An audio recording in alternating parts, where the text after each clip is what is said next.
Credit Lesson 9, Applying for Your First Credit Card. In this lesson, we're going to cover the requirements you need to meet in order to get a credit card. We'll also show you how to actually apply for the credit card you chose in Lesson 8. We included a before you apply for a credit card checklist in the download section of this lesson, so be sure to check it out. Requirements to get a credit card can vary from one lender to the next. Some credit card companies require a social security number as proof of identity, while other companies might accept an individual taxpayer identification number in lieu of a social security number if you're not a permanent resident or a U.S. citizen. Additionally, they'll ask for your phone number, email, age, gender, address, and income. You'll need proof that you have the ability to make payments. Credit card companies don't want to lend money to someone who isn't capable of paying it back. Some credit card companies may need you to actually verify your income, while others will just ask for an estimate of how much money you make, and they don't require any documentation. If you're under the age of 21 and you want your own credit card, there's a high probability that they're going to ask for you to show proof of your own income in order for you to qualify for that credit card. They may also want to review your debt to income ratio. That means that they'll want to know what your current financial obligations are and how much money you make. They might ask for things that you pay for like rent, car payments, and any other reoccurring expenses that you might have. Basically, they want to know how much money you make and how much of that money is already committed to paying for other things. The more money you have tied up in other obligations, the less likely you are to qualify for borrowing more money. When you sign a credit card application, you're agreeing to the terms and conditions that come with that credit card in a legally binding contract. Make sure that you have a solid understanding of the fees, interest rates, payment due date, how long the grace period is, and the reward program details, if any, that apply to your credit card. It's important to know and understand what the consequences are if you screw it up. Now, it's time to take action. Your next steps will be determined by your age and what you have permission to do. If you're under the age of 18, the only way for you to build credit is as an authorized user, which means it's time to get your parents involved again.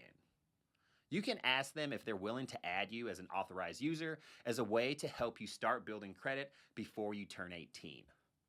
There's a chance that they'll say yes, but there's also a chance that they'll say no, especially if you don't do the best job at explaining why they should add you as an authorized user.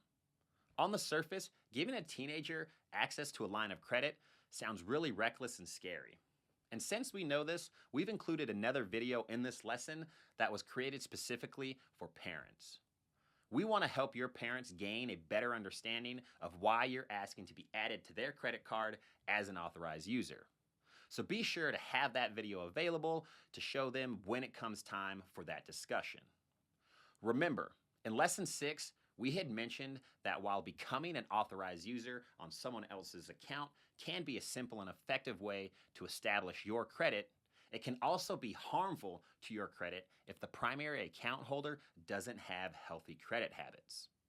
In some cases, asking a grandparent, another family member, or even a family friend might be a better option. Either way, we highly encourage you to involve your parents in this decision-making process. If you're already 18, you can legally apply for a credit card on your own as long as you have a job. However, this is a big decision, and you should definitely talk it over with your parents first. Let them know what you've been learning and that you'd like to start taking the steps towards becoming a financially responsible adult that is ready for the real world. Even if you're over the age of 18, you can still ask your parents to add you as an authorized user on their credit card if they practice good credit habits. Show them the same video for parents that I had mentioned earlier and have that discussion with them.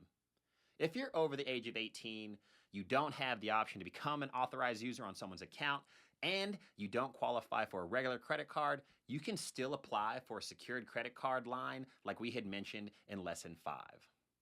Once you're ready and you have your parents' approval, it's time to go and apply for your first credit card or have your parents add you as an authorized user.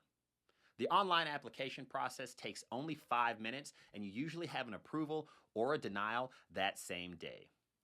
If you're getting a secured credit card, you'll need to transfer a deposit from your bank account to the credit card company. All you have to do is fill out the required information and provide any documentation that's needed. Click submit, and that's it. You found the right credit card, filled out your credit application, and once you get approved, you'll have a way to start building your credit history. If you didn't apply for a credit card because you're not over the age of 18, or you didn't have permission, we hope that your parents added you to their credit cards as an authorized user. Once you've completed this step, you're on your way to building your credit history and one step closer to being a real adult. If for some reason you applied for an unsecured credit card and you were denied, don't get discouraged. You might have accidentally applied for a card that you weren't qualified for. Make sure to Google the score needed for an approval before repeating the steps in the last lesson. Remember, you don't want more than 6 inquiries within a 1-year time span. So be certain you actually qualify based off of the credit card's qualification requirements before you apply again. In the next lesson, we're going to teach you how to put your credit card on autopilot and build your credit history without going into debt.